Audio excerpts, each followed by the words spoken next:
ਨਾਜ਼ਰੀਨੋ ਸਾਮੀਨ अस्सलाम वालेकुम। ਮੈਂ ਹਾਂ ਮੋਇਨ ਅਸਲਮ ਤੇ ਅੱਜ ਅਸੀਂ ਗੱਲ ਕਰਨ ਜਾ ਰਹੇ ਹਾਂ ਔਰਤਾਂ ਦੀਆਂ ਮੁxtਲਿਫ ਪਰੇਸ਼ਾਨੀਆਂ ਦੇ ਬਾਰੇ, ਜਿਹਦੀ ਵਜ੍ਹਾ ਤੋਂ ਮੁxtਲਿਫ ਕਿਸਮ ਦੀਆਂ ਜ਼ਿਹਨੀ ਤੇ ਜਿਸਮਾਨੀ ਬਿਮਾਰੀਆਂ ਦਾ ਸ਼ਿਕਾਰ ਹੋ ਜਾਂਦੀਆਂ ਨੇ। ਨਾਜ਼ਰੀਨ, ਇੱਕ ਵਕਤ ਸੀ ਜਦੋਂ ਔਰਤਾਂ ਦੇ ਨਾਲ ਬਹੁਤ ਹੀ ਬੁਰਾ ਸਲੂਕ ਕੀਤਾ ਜਾਂਦਾ ਸੀ। ਪੈਦਾ ਹੁੰਦਿਆਂ ਨਾਲ ਹੀ ਬੱਚਿਆਂ ਨੂੰ ਜ਼ਿੰਦਾ ਦਫਨ ਕਰ ਦਿੱਤਾ ਜਾਂਦਾ ਸੀ ਤੇ ਔਰਤਾਂ ਦੀ ਖਰੀਦੋ ਫਰੋਖਤ ਕੀਤੀ ਜਾਂਦੀ ਸੀ। ਫਿਰ ਤੁਹਾਡੇ ਤੇ ਮੇਰੇ ਨਬੀ ਹਜ਼ਰਤ ਮੁਹੰਮਦ ਮੁਸਤਫਾ ਅਹਿਮਦ ਮੁਜਤਬਾ ਸੱਲੱਲਾਹੁ अलैहि वसल्लम ਇਸ ਦੁਨੀਆ ਤੇ ਤਸ਼ਰੀਫ ਲਿਆਏ ਤੇ ਉਹਨਾਂ ਔਰਤਾਂ ਨੂੰ ਉਹਨਾਂ ਦੇ ਹਕੂਕ ਦਿੱਤੇ। ਨਾਜ਼ਰੀਨ, ਅਕਸਰ ਅਸੀਂ ਦੇਖਦੇ ਹਾਂ ਕਿ ਮਰਦ ਹਜ਼ਰਾਤ ਕੰਮ ਕਾਜ ਦੇ ਸਿਲਸਿਲੇ ਵਿੱਚ ਸਾਰਾ ਦਿਨ ਘਰ ਤੋਂ ਬਾਹਰ ਰਹਿੰਦੇ ਨੇ ਔਰ ਆਪਣੇ ਦੋਸਤਾਂ ਅਜ਼ੀਜ਼ਾਂ ਨਾਲ ਗੱਪਸ਼ਪ ਲਾਉਂਦੇ ਨੇ, ਆਪਣੇ ਰਿਸ਼ਤੇਦਾਰਾਂ ਨਾਲ ਗੱਪਸ਼ਪ ਲਾਉਂਦੇ ਨੇ ਜਾਂ ਆਪਣੇ ਮਹੱਲੇਦਾਰਾਂ ਨਾਲ ਬੈਠਦੇ ਨੇ, ਗੱਪਸ਼ਪ ਲਾਉਂਦੇ ਨੇ, ਜਿਹਦੀ ਵਜ੍ਹਾ ਤੋਂ ਉਹਨਾਂ ਦਾ ਜਿਹੜਾ ਦਿਮਾਗ ਹੈ ਜਾਂ ਜ਼ਿਹਨ ਹੈ ਫਰੈਸ਼ ਹੋ ਜਾਂਦਾ ਹੈ। ਉਹਨਾਂ ਦੀ ਜਿਹੜੀ ਟੈਨਸ਼ਨਾਂ ਨੇ ਉਹ ख़त्म ਹੋ ਜਾਂਦੀਆਂ ਨੇ, ਉਹਨਾਂ ਦੀ ਪਰੇਸ਼ਾਨੀਆਂ ਦੂਰ ਹੋ ਜਾਂਦੀਆਂ ਨੇ। ਲੇਕਿਨ ਔਰਤਾਂ ਅਕਸਰ ਸਾਰਾ ਦਿਨ ਘਰ ਦੇ ਵਿੱਚ ਹੀ ਰਹਿੰਦੀਆਂ ਨੇ ਤੇ ਉਹ ਇਸ ਇੰਤਜ਼ਾਰ ਵਿੱਚ ਰਹਿੰਦੀਆਂ ਨੇ ਕਿ ਉਹਨਾਂ ਦੇ ਖਾਵੰਦ ਘਰ ਵਿੱਚ ਆਉਣ, ਉਹਨਾਂ ਦੇ ਨਾਲ ਬੈਠਣ, ਉਹਨਾਂ ਦੇ ਨਾਲ ਗੱਪਸ਼ਪ ਲਾਉਣ, ਜਿਹਦੀ ਵਜ੍ਹਾ ਤੋਂ ਉਹਨਾਂ ਦੀਆਂ ਟੈਨਸ਼ਨਾਂ ਜਿਹੜੀਆਂ ਨੇ ਉਹ ਵੀ ਦੂਰ ਹੋ ਜਾਣ। ਤੇ ਇਸੇ ਬਾਰੇ ਨਾਜ਼ਰੀਨ ਅੱਜ ਅਸੀਂ ਗੱਲ ਕਰਾਂਗੇ ਕਿ ਕਿਸ ਕਿਸਮ ਦੀਆਂ ਟੈਨਸ਼ਨਾਂ ਨਾਲ ਔਰਤਾਂ ਜ਼ਿਹਨੀ ਤੇ ਜਿਸਮਾਨੀ ਬਿਮਾਰੀਆਂ ਦਾ ਸ਼ਿਕਾਰ ਹੁੰਦੀਆਂ ਨੇ ਤੇ ਫਿਰ ਅਸੀਂ ਗੱਲ ਕਰਾਂਗੇ ਕਿ ਔਰਤਾਂ ਉਹਨਾਂ ਤੋਂ ਕਿਸ ਤਰ੍ਹਾਂ ਨਿਕਲ ਸਕਦੀਆਂ ਨੇ। ਨਾਜ਼ਰੀਨ, ਅਸੀਂ ਦੇਖਦੇ ਹਾਂ ਕਿ ਜਦੋਂ ਇੱਕ ਔਰਤ ਸ਼ਾਦੀ ਕਰਕੇ ਆਪਣੇ ਸਸੁਰਾਲ ਦੇ ਵਿੱਚ ਆਉਂਦੀ ਹੈ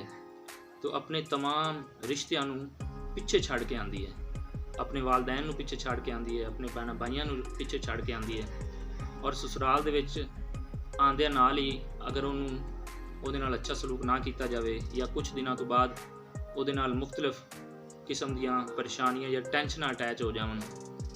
ਤੇ ਉਹਨੂੰ ਬਹੁਤ ਹੀ ਮੁਸ਼ਕਲਾਂ ਦਾ ਸਾਹਮਣਾ ਕਰਨਾ ਪੈ ਸਕਦਾ ਹੈ ਤੇ ਇਹਦੇ ਨਾਲ ਉਹਦੀ ਸਿਹਤ 'ਤੇ ਬਹੁਤ ਬੁਰਾ ਅਸਰ ਵੀ ਪੈ ਸਕਦਾ ਹੈ। ਨਾਜ਼ਰੀਨ, ਅਕਸਰ ਉਹ ਔਰਤਾਂ ਜਿਹੜੀਆਂ ਪ੍ਰੈਗਨੈਂਸੀ ਦੇ ਦਿਨਾਂ ਵਿੱਚ ਚੱਲ ਰਹੀਆਂ ਹੁੰਦੀਆਂ ਨੇ, ਅਗਰ ਉਹਨਾਂ ਨਾਲ ਇਸ ਤਰ੍ਹਾਂ ਦੀਆਂ ਪਰੇਸ਼ਾਨੀਆਂ ਉਹਨੂੰ ਦਿੱਤੀਆਂ ਜਾਣ ਜਾਂ ਛੋਟੀਆਂ ਗੱਲਾਂ ਤੋਂ ਟੈਨਸ਼ਨ ਲਵੇਗੀ, ਉਹ ਟੈਨਸ਼ਨ ਉਹਦੇ ਆਪਣੇ ਖਾਮਦ ਵੱਲੋਂ ਵੀ ਹੋ ਸਕਦੀ ਹੈ ਜਾਂ ਖਾਵਦ ਦੇ ਵਾਲਦੈਨ ਵੱਲੋਂ ਵੀ ਹੋ ਸਕਦੀ ਹੈ ਜਾਂ ਕਿਸੇ ਹੋਰ ਵਜ੍ਹਾ ਤੋਂ ਵੀ ਟੈਨਸ਼ਨ ਹੋ ਸਕਦੀ ਹੈ। ਅਗਰ ਉਹਨੂੰ ਇਸ ਤਰ੍ਹਾਂ ਦੀ ਟੈਨਸ਼ਨ ਦਿੱਤੀ ਜਾਵੇਗੀ ਤੇ ਉਹਦੀ ਸਿਹਤ ਵਾਸਤੇ ਤੇ ਬੁਰਾ ਅਸਰ ਹੋਏਗਾ ਹੀ ਹੋਏਗਾ, ਲੇਕਿਨ ਜਿਹੜੇ ਉਹਦੇ ਪੇਟ ਦੇ ਵਿੱਚ ਬੱਚਾ ਪਲ ਰਿਹਾ ਹੋਵੇਗਾ ਉਹਦੇ ਵਾਸਤੇ ਵੀ ਬਹੁਤ ਜ਼ਿਆਦਾ ਮੁਸ਼ਕਲਾਂ ਹੋਣਗੀਆਂ। ਉਹ ਬੱਚਾ ਇਸ ਦੁਨੀਆ ਦੇ ਆਉਣ ਤੋਂ ਪਹਿਲੇ ਹੀ ਮਾਂ ਦੇ ਪੇਟ ਵਿੱਚ ਹੀ ਬਹੁਤ ਸਾਰੀ ਬਿਮਾਰੀਆਂ ਦਾ ਸ਼ਿਕਾਰ ਹੋ ਜਾਵੇਗਾ ਔਰ ਜਦੋਂ ਉਹ ਬੱਚਾ ਇਸ ਦੁਨੀਆ ਤੇ ਆਵੇਗਾ ਤੇ ਉਹ ਬੱਚੇ ਵਾਸਤੇ ਤੇ ਟੈਨਸ਼ਨ ਜਾਂ ਪਰੇਸ਼ਾਨੀ ਹੋਏਗੀ ਹੀ ਹੋਏਗੀ, ਬਿਮਾਰੀਆਂ ਹੋਣਗੀਆਂ ਹੀ ਹੋਣਗੀਆਂ। ਉਹ ਬੱਚੇ ਦੇ ਵਾਲਦੈਨ ਵਾਸਤੇ ਜਾਂ ਉਹਦੀ ਫੈਮਿਲੀ ਵਾਸਤੇ ਵੀ ਬਹੁਤ ਸਾਰੀ ਪਰੇਸ਼ਾਨੀਆਂ ਦਾ ਬਾਇਸ ਬਣੇਗਾ। ਨਾਜ਼ਰੀਨ, ਇਸੇ ਤਰ੍ਹਾਂ ਹੀ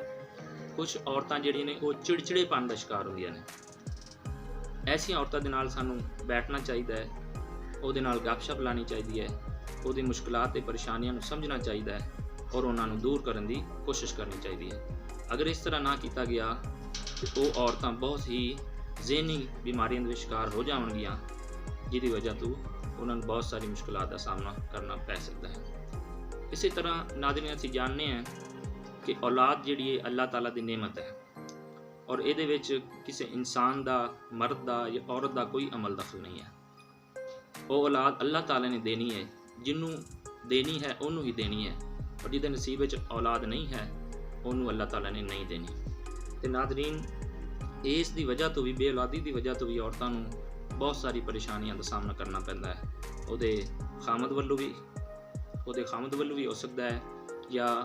ਉਹਦੇ ਖਾਮਦ ਦੇ ਮਾਂ ਬਾਪ ਵੱਲੋਂ ਵੀ ਪੇਸ਼ ਆ ਸਕਦਾ ਹੈ। ਇਸੇ ਤਰ੍ਹਾਂ ਨਾਜ਼ਰੀਨ, ਅਸੀਂ ਜਾਣਦੇ ਹਾਂ ਕਿ ਜਹੇਜ਼ ਇੱਕ ਲਾਨਤ ਹੈ ਔਰ ਉਹ ਵਾਲਦੈਨ ਜਿਹੜੇ ਕਿ ਗਰੀਬ ਹੁੰਦੇ ਨੇ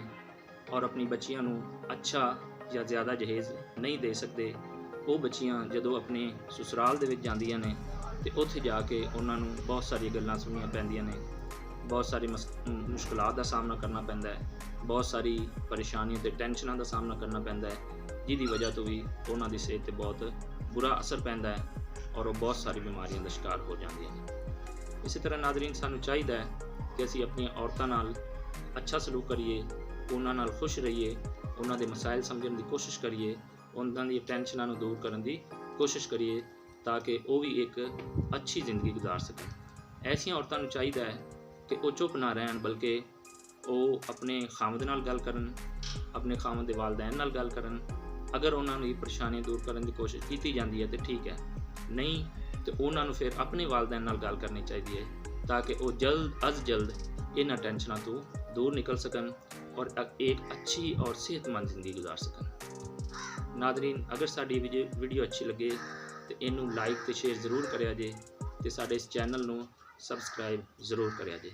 بہت شکریہ۔